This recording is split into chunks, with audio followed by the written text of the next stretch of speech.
আসসালামু আলাইকুম। এটা একটা ঠেলা গেট। এই ঠেলা গেটের নিচের অ্যাঙ্গেল বা নিচের পাত্রা কীভাবে আপনার মনে করেন ফিট করে অনেকটা সহজভাবে জানে না।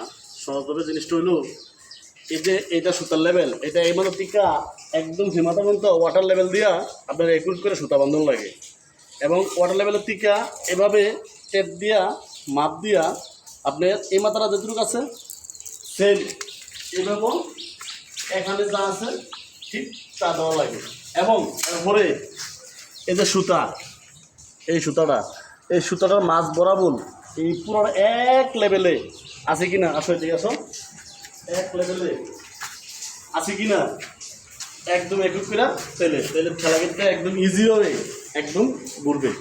ঠিক আছে, একদমবারে সুতাটা থাকতে হবে অ্যাকুরেট, এই লেভেলের থাকতে হবে অ্যাকুরেট। তো লেভেলের থেকে আপনার এই আপডাউনটা বোঝা যাইব, এই আপডাউনটা বোঝা যাইব যে উস্কুস হইলে তেলে সম্ভব হবে না, তেলে আটবে না, একটু উঁচা নেচা হলে আটবে না।